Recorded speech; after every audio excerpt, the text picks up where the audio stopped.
Marq Lewis is a name that seemed to come out of nowhere. But now when you hear his name, you also think of We the People. Marq, welcome. Thank you for having me. Good to have you here, my friend. Yes. We pretty well know by now about We the People, and Right. I'm going to get into that in a few minutes. I'm more interested in kind of the personal side of you. Right. Originally, you're from where? North Carolina. I was born in Durham, and I transferred to, we kind of moved around. I had family in Washington, D.C., and then I came back to Durham and left Durham and went to Atlanta, and I transferred from Atlanta to here. You got here, what, about 9 years ago? 9 years ago, yeah, 2007, January the 4th, 2007. Yeah. I remember that date. With good reason. Yes, I remember that date. I was intrigued when I heard you credit your grandmother Yes. as being the spark, if you Yes. will, Yes. for your being an activist. Right, right. Tell us about that a little Well, bit. I mean, my grandmother, she was handicapped. She was injured in a metro bus, but she didn't allow her handicap to stop her. She petitioned the city council for handicap access within the her building that she had, and it was really life touching, you know, for us, as you know, we were kids at the time. But we used to ask, you know, why are you doing this? She said, because it's the right thing to do. She was handicapped. She still walked. I mean, she used a walker. Just the perseverance that she had. I mean, she taught her daughters. 'Cause, you know, I'm come from a family of strong women, and they just taught them. And it was, you never take an excuse. Mm-hmm. And that's what they taught us. Yeah, I came from the same kind of family. And you probably know what I mean. I say this joking. Uh-huh. All of us men folk had to stay outside Right. while dinner was absolutely. put together. Yeah. We could eat inside, Yeah. but then we had to go back outside. You had to go back get outside out and of the play. way. Yeah, you had to go outside That's and play. exactly how that was. Yeah, absolutely. She must have been quite the lady. She was. She was a she was a nurturer, but also she was a fighter. You know. But she added a spark Yes. to your life. Yes, her spark.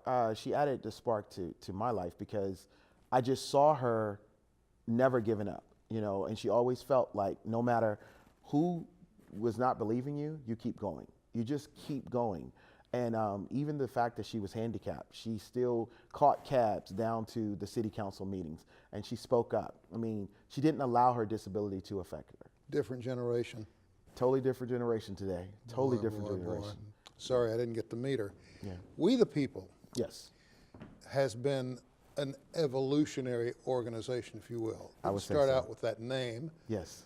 And really, you were kind of the man that popped in out of Sherwood Forest, and somebody said, there's Robin Hood, let's go with him. Right. And the result of your actions, Right. pursuit of a grand jury, Correct. and I believe it was civil grand jury you went for? Well, yes, we went for civil grand jury because the criminal grand jury, if they can't find any wrongdoing, then he still would not have been removed. And we're talking about former Sheriff Glantz here. Yeah. But we went for a civil grand jury, which, you know, our attorney, we have probably the best attorney in the world, I say, Lori Phillips. And it was the best thing to do because we went for removal. Mm-hmm. And the way the grand jury process works is that if they find anything, they can also go criminal. And we saw this in this situation. And it was just good. It's one of, Oklahoma is one of 6 states that allows the grand jury process to happen. And we took advantage of that. Does it scare you, and I don't mean to insult you. No, here, no, but it's okay. Does it scare you to think that the success of what you did may cause somebody to step forward and say, we need to change the grand jury system? Absolutely. I have heard rumblings of some lawmakers are thinking, hey, we need to change the system, you know, or we need to tighten up the language a little bit or something. But I don't believe that the citizens of Oklahoma will allow that to happen. Really? Yeah, I don't believe that will happen. I think the citizens are understanding that this is a voice that they have. Rogers County has exercised that. Yeah. Yeah. Some of you in action. Yeah. I didn't know we had that. Yeah. That's good to have. Yeah. Yeah. Oh gosh. Remember those days. Must have been scary times for you too. we were on edge every minute. Yeah. You know, one mistake, we could have caused the whole thing. You know, many years ago, my wife and our daughters lived in Little Rock, Arkansas. And through a loophole in the law, the Ku Klux Klan was able to hold a rally Wow. on the University of Arkansas at Little Rock campus. Wow. And I talked to my wife about it. I said, you know, I want my kids to see this. She said, you're out of your nut. Maybe. But I want them to know early on what real hate looks like. Right. And what real prejudice sounds like. Right. So we took them. And after things got started and we realized there was going to be a little roughness, I said, okay, you can leave. I'm going to stay for a while. Right. She left with the kids. They're in their 40s. They talk about it still. They still talk about it. They never forgot. And I really sometimes wonder if most Americans really don't understand, yeah, we've come a long way, but yeah, we got a long way to go. I think, you know, Americans are, the tone of the country is shifting. I think we're going through another shift. I wasn't born in the 60s, but from what I've been reading, we're going through this shift now where people are just tired of government as usual. And so I think now you see the marches, you see people are exercising their right, people are voicing their opinion, and hopefully legally they're doing it. And I think we're seeing that, and it's time for it. It really is time. There's so many things I wish I had time to talk with you about. Right. So let me just dance across Not a problem. to some of the high points. Okay. We've got about 3 minutes left. Okay. After the sheriff left, we were left with an interim sheriff Right. who left, and we were left with an interim sheriff. Right. In the meantime, there were resignations and firings. Correct. Now we're down to, it's even lower than basic organizational leadership at the top of the pole. Right. A lady in charge of the sheriff's office is acting sheriff.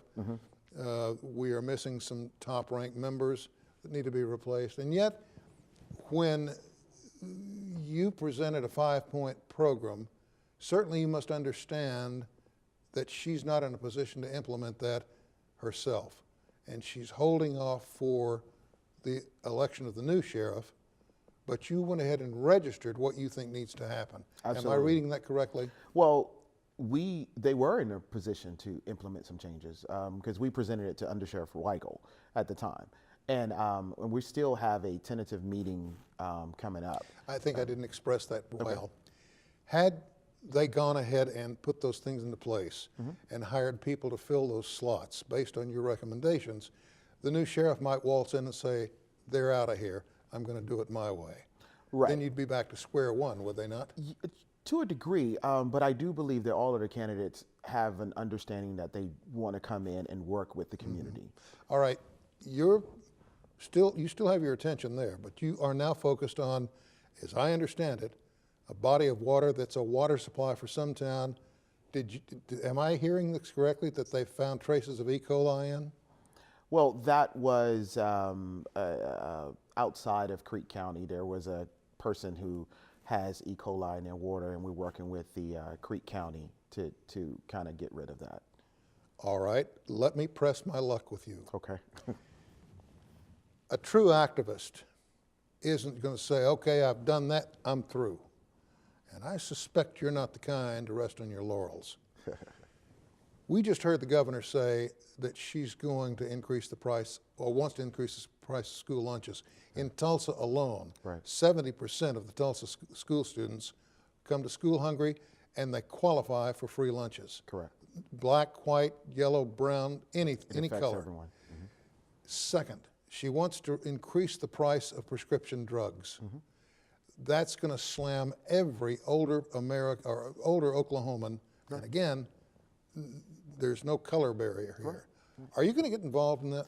You know, we have been looking at some state issues, and the governor has some very extreme things, and we are very concerned with that because who you just mentioned who were affected by it. People who don't normally fend for themselves, children, and also seniors.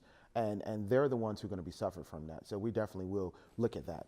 Mark, we're out of time. Would you agree to come back?